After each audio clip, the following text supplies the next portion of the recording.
Terima kasih pemirsa, Anda masih bersama kami dalam MNC News Prime dan masih dalam euforia laga final Indonesia melawan Thailand dalam SEA Games 2023 di mana saat ini kedudukan masih 1-0 untuk Indonesia dan saya benar-benar berharap kedudukan tersebut masih tetap akan unggul sampai dengan akhir pertandingan. Dan masih bersama kami juga dalam dialog malam hari ini Akmal Marhali selaku koordinator Save Our Soccer dan juga mantan Ketua Umum PSSI Nurdin Halid serta Effendi Syahputra selaku pengamat sepak bola dan juga Ketua DPP Perindo bidang kepemudaan dan olahraga. Bapak-bapak masih bersemangat bersama saya malam hari ini? Ya, ini sebentar ini tendangan bebas ini ke gawang Thailand. Oke, wah, nggak apa-apa deh kalau begitu. Mas Akmal juga lagi konsen. Masuk di bola ini, masuk di bola. Oke, sama-sama berdoa. Aduh, sebentar, saya mendengar suara sorakan. Oke, Mas Akmal juga konsen banget nih. Aduh, saya benar-benar berdoa. Oke, Mas Akmal nggak apa-apa kalau begitu ya, sama-sama kita deg-degan bersama-sama ya melihat bagaimana akhir dari tendangan bebas ini ya. Wah, oke. Kalau gitu saya lanjut kembali sama Mas Akmal. Mas Akmal, baik. Mas Akmal, kalau dari perspektif Anda dengan kedudukan 1-0. Babak pertama belum habis begitu, kira-kira sebenarnya dengan gaya permainan timnas Indonesia, strategi seperti apa yang cocok kita mainkan sampai dengan akhir pertandingan? Ya, ada sedikit gaya bermain yang bagus dari Indra Safri adalah banyak pegang bola dan memainkan ball position dan menunggu untuk kemudian melakukan serangan balik. Dan ini beberapa kali dilakukan dalam beberapa pertandingan krusial. Salah satunya yang melawan Thailand, bagaimana tadi hanya lewat lemparan ke dalam Preda Dewangga, kemudian disusul Sananta dan akhirnya masuk ke gawang Thailand. Dan strategi inilah yang menjadi ciri khas Indra Safri ya, tenang, pelan tapi pasti untuk kemudian bisa membobol gawang lawan, dan ini keuntungan walaupun kita lihat bahwa Indonesia juga diserang terus dan posisi kiri Indonesia yang tepatnya oleh Haikal Hafid menjadi lini yang paling sering diserang sampai dengan menit ke-27 ini dari para pemain Thailand. Tapi sekali lagi ini belum apa-apa, masih lama pertandingan. Kita belajar dari lawan Vietnam, kita unggul lebih dulu lewat gol yang diciptakan oleh oleh gol yang diciptakan oleh Komang, kemudian dimakan oleh Pantung, kemudian juga unggul lagi dan baru kemudian unggul lagi. Artinya ini juga keunggulan 1-0 juga harus diberikan perhatian lebih oleh para pemain kita untuk tidak terlena dan kemudian kehilangan konsentrasi karena bagaimanapun jauh ini setelah ketinggalan 0-1 Thailand lebih berinisiatif untuk melakukan serangan dari berbagai kanan, dari tengah, kemudian dari kiri, dan kita berharap para pemain tetap fokus, kemudian konsentrasi penuh karena ini turnamen yang waktunya sangat mepet, stamina akan sangat menentukan bagaimana kita yang punya stamina lebih kuat saat kondisi itu akan berpeluang untuk bisa memenangkan pertandingan. Oke, Mas Akmal, saya barusan baca, ini strategi yang diberlakukan malam hari ini adalah 5-4-1. Ini strategi yang, koreksi saya kalau saya salah, lebih banyak bertahan dan hanya mengandalkan satu striker saja begitu untuk menjebol gawang lawan? Tidak, kalau saya lihat justru Indra Safri ingin menguatkan di lini tengah karena kekuatan utama Thailand ada di lini tengah. Jadi 5 pemain itu menutup lini tengah dan mengandalkan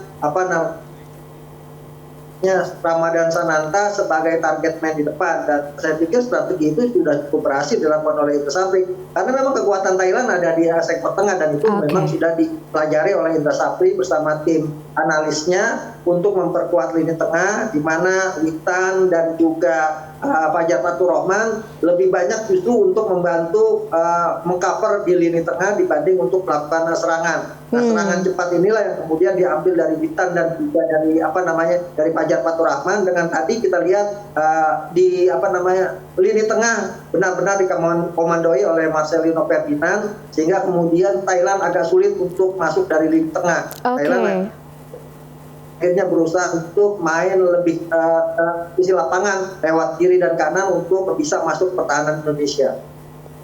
Baik. Dan kita lihat Thailand bahkan saking paniknya ketinggalan 1 langsung mengganti 2 pemain. ini luar biasa. Belum apa-apa, ini baru 30 menit nih. Iya, lagi half time ya. Koreksi saya lagi kalau saya salah. Oke, Ya, belum. ya, betul. Oh, lagi cooling break, belum lagi halftime. oke, lagi belum half time, lagi istirahat begitu ya dari teman-teman sendiri. Pertahanan atau katakanlah pertahanan di lini tengah ini menjadi kunci berarti Mas Akmal ya untuk malam hari ini. Kita head to head melawan Thailand yang katakanlah memang oke, pertahanan di lini tengahnya juga cukup masif begitu ya. Oke. Baik, Pak Nurdin. Yang menarik Ya, gimana? adalah di Sorry, lini maaf. tengah ini gitu yang dimainkan Taufani dibanding Ananda Raihan. Ananda Raihan ditaruh di bangku cadangan terlebih dahulu. Ini berbeda dengan lawan Vietnam. Ketika lawan Vietnam, Ananda Raihan main pertama, kemudian baru Taufani Muslihuddin yang masuk. Tapi kali ini ditukar oleh Indra Safri. Ini menggambarkan bahwa Indra Safri ingin mengecoh pelatih Thailand dalam posisi starting line up yang dimiliki saat ini, karena kemampuan Ananda Raihan dengan dengan Muslihuddin, Taufani ini sangat berbeda sekali dan sangat lebih kuat menyerangnya dari Taufani Muslihuddin dibanding Raihan yang memang di PSM Makassar posisinya adalah gelandang bertahan. Oke, tampaknya kayaknya bekal atau amunisi ya kita bisa bilang sih modal dari PSM Makassar ini menjadi salah satu kunci strategi malam hari ini, begitu Pak Nurdin? Iya, memang saya juga bangga juga ya sebagai mantan manajer PSM Makassar dengan kemampuan tim nasional kita pemain dari Makassar ini. Dan ini sekarang saya konsentrasi menonton. Nggak apa-apa, Pak Nurdin. Pak Nurdin boleh kasih info juga Pak Nurdin yang terjadi lagi apa? Tapi insya Allah diperlukan lagi akan dilakukan pada Indonesia dan setelah 30 tahun yakin sekali feeling saya Indonesia akan Bisa ya. Karena kita akan persembahkan medali emas. Dengan melihat sekarang memang permainan ini luar biasa, intensitas sangat tinggi ya, tapi tetap pemain-pemain kita bermain ofensif, tidak defensif, sehingga akan bisa strategi Thailand tidak akan berjalan sebagaimana yang diharapkan oleh pelatihnya. Sekarang kita juga lebih banyak penyerangan dilakukan oleh Indonesia dibanding dengan Thailand. Sekarang kita menyerang lagi nih, insya Allah. Mudah-mudahan kalau permain terus begini dan mental pemain kita dengan mental juara, insya Allah emas di tangan Indonesia. Oke, baik. Barusan di kuping saya juga lagi ramai begitu para produser berteriak. Tampaknya ada serangan lagi yang dilakukan oleh salah satu pemain timnas kita, betul? Iya betul sekali. Dan sekarang bola dikendalikan oleh pemain-pemain kita. Wow, lebih agresif begitu ya malam hari ini ya? Iya, ini penyerangan lagi nih. Waduh, tangkap Fidel. Oke, baik. Saya kembali ke Bang Effendi. Oke, baik. Bang Effendi, kalau dari pergerakan teman-teman timnas Garuda malam hari ini tampak agresif, banyak sekali serangan-serangan yang dilancarkan begitu ke gawang lawan. Apakah ya ini memang terjadi baru malam ini saja atau koreksi saya lagi kalau saya salah memang terjadi sepanjang SEA Games 2023 ini? Saya pikir dari awal bahwa penyisian Indonesia sudah main sangat agresif. Saya pikir juga Coach Indra Safri tidak mau ambil resiko ya. Bertahan melawan Thailand sangat riskan karena mereka punya kecepatan dan mereka pasti akan mencari kelemahan Indonesia di sektor kiri pertahanan kita karena pertama Aranda tidak main.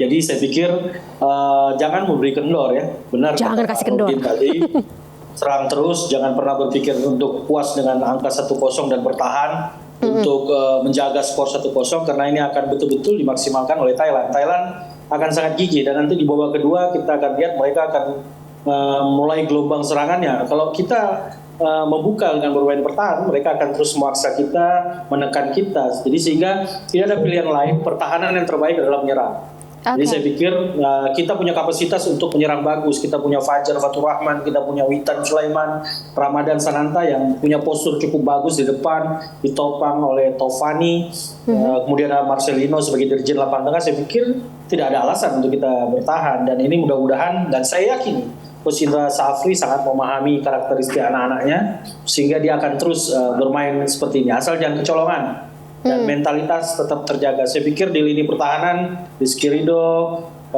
Hernando juga saya pikir cukup siap untuk menghadapi ini dan kita berdoa ya seperti kata Pak Nurdin tadi, mudah-mudahan kita bisa mengikuti kita Amin. bisa mengikuti jejak Argentina ya, 30 tahun lalu juara dunia. Kita ulang. Amin. Nah, menjaga mental itu berarti Bang Effendi. Kalau tadi sebelum pertandingan saya juga melihat ada doa bersama yang dilakukan oleh Ketua Umum PSSI, Ketua PSSI Erick Thohir bersama dengan jajarannya seperti itu. Ini juga menjadikan sebuah support sendiri begitu, support moral bagi timnas Garuda. Terutama Ya, saya pikir sekarang semua bersatu untuk timnas Indonesia. Kalau lihat kemarin pas latihan ada Coach Sintayong berbincang hangat dengan Coach Indra Safri, ada Coach Simon McManamy. Mereka semua mencurahkan semua isi pikirannya bahwa ini Indonesia harus juara kali ini. Ini kesempatan yang tidak boleh dibuang-buang lagi. Pak Nurdin Halid sebagai mantan Ketua Umum PSSI juga hari ini luar biasa bersemangatnya. Ini juga momentum ya. Pak Erick Thohir dan seluruh staf PSSI-nya terbang ke Kamboja. Tiket Kamboja full sold out hari ini. Jadi luar biasa. Now or never. Now or never. Jadi kalau pesen tiket ke Kamboja hari ini dipastikan habis. Ini luar biasa. Orang Indonesia semua ada di Phnom Penh sekarang. Jadi ya, jadi ini sesuatu yang momentum luar biasa dan saya feeling ini bagus malam ini kita. Gol lagi Pak. Gimana Pak Nurdin? Boleh ditangkap. Indonesia boleh ditangkap aman. Ini saya merasa berdialog juga bersama dengan para komentator bola gitu, alih-alih narasumber malam hari ini. Nggak apa-apa. Yang penting jangan lengah Mbak, karena striker mereka juga luar biasa, sudah cetak 4 gol, gelandang serang mereka juga sudah cetak 3 gol, ini berbahaya semua, mereka sudah pernah main di Liga Jerman, Liga Portugal, ini harus diantisipasi. Saya pikir sekarang masalah mental aja, harus siap menghadapi serbuan serangan dari Thailand 60 menit ke depan. Oke, saya nggak mau memberikan jinx begitu Bang Effendi. Ya saya sih berdoa supaya tidak terjadi ya. Tapi kalau banget misalnya kita akhirnya masuk sampai ke adu penalti begitu, ya ada kondisi imbang, kemudian harus terpaksa adu penalti. Apakah ini juga akan mempengaruhi mental timnas? Pasti perang mental. Indonesia juara. Indonesia juara, udah nggak usah sampai penalti ya.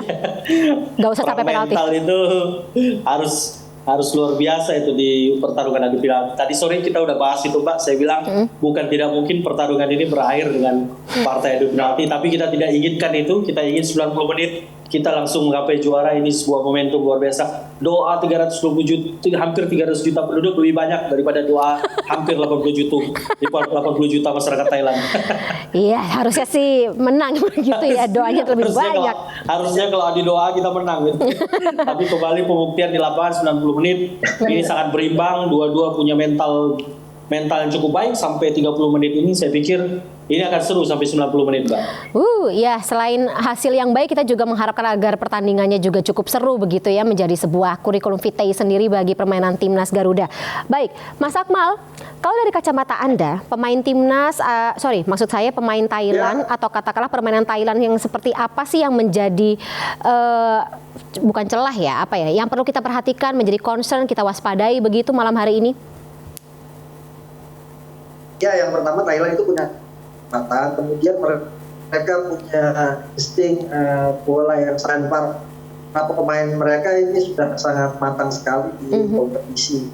Bahkan beberapa pemain ada yang kemudian menimba ilmu di Eropa. Ini yang menjadi kekuatan Thailand, selain misalnya yang modal mereka dalam sejarah, mereka adalah Raja Asia Tenggara yang menjadi kekuatan mereka setiap kali masuk lapangan. Tapi bukan berarti mereka tidak bisa dikalahkan.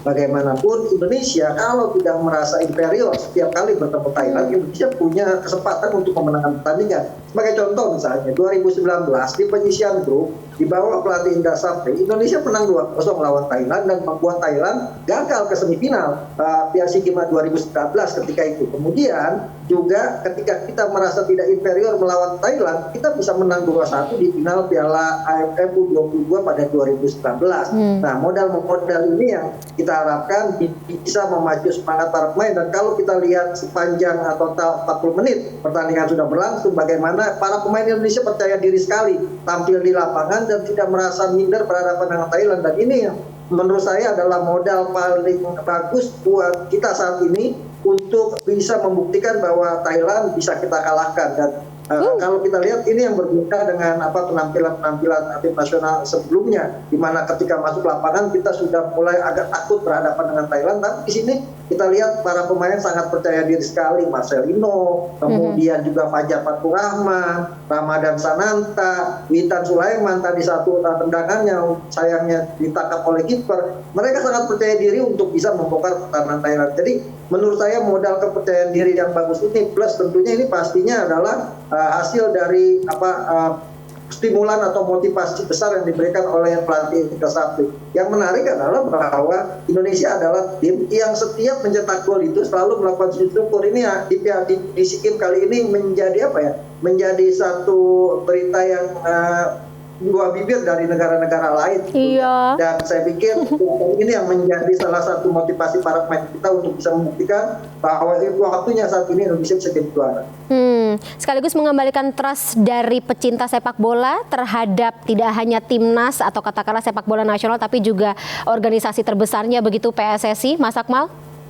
Iya, betul sekali. Bagaimanapun sekarang yang dibutuhkan dari sepak bola kita adalah prestasi dan trofi. Dan kesempatan itu ada di depan mata. Ketika ada trofi yang didapatkan oleh Indonesia, maka segala kegundahan, segala kesedihan, segala macam tetek bengek yang buruk-buruk sepak bola Indonesia pasti dilupakan ketika kita bisa jadi juara. Dan itu gambaran misalnya Italia ketika ada kasus Calciopoli dan sebagainya. Mereka kemudian juara Piala Dunia pada 2006 hilang semua masalah mereka semua bereforia dengan sukses yang mereka raih. Karena apa? Karena yang dicatat dalam sejarah adalah mereka yang memenangkan kejuaraan atau yang mengangkat trofi, dan itu yang kemudian menjadi modal buat Indonesia saat ini untuk kembali membawa pulang medali emas setelah 32 tahun dinanti oleh seluruh bangsa Indonesia saat ini. Amin. Oke, pertanyaan terakhir masing-masing untuk Pak Nurdin, Bang Effendi dan juga Mas Akmal, prediksi skor malam hari ini. Monggo Pak Nurdin. Insya Allah dengan melihat pertandingan sekarang sudah di menit 42 ya. Insya Allah Indonesia, saya punya feeling yang kuat sekali ini Mbak Fani, bahwa medali emas sepak bola di Indonesia tahun ini ya mudah-mudahan skornya 2-0, paling tidak 2-1. Amin, Pak Nurdin. Bang Effendi. Saya kira 2-0 ya, bisa nambah satu lagi mungkin. Amin, baik. Mas Akmal. Saya ikut Ketua Umum PSSI yang sudah menyampaikan 2-1. Oke. Ini sekarang lemparan bola nih, lemparan bola nih ke gawang Thailand nih. Sebelum kita tutup, sebelum kita tutup, kita tunggu bagaimana lemparan bolanya. Ih, deg-degan sama-sama. Baik. Menit keberapa? 2-1. Menit keberapa? Atau 2-0. Baik, Bang Effendi, Mas Akmal dan juga Pak Nurdin, terima kasih sekali atas kehadirannya malam hari ini. Doanya juga untuk timnas U22 para Garuda Muda Indonesia yang sedang bertanding. Kita sama-sama berdoa dan doa jutaan warga negara Indonesia lainnya demi kemenangan kita malam hari ini dalam SEA Games 2023. Terima kasih lagi sekali lagi Bapak-bapak, sehat selalu. Kita ketemu lagi dengan kesempatan. Sampai jumpa. Assalamualaikum. Terima kasih. Ya, Assalamualaikum Pak Nurdin.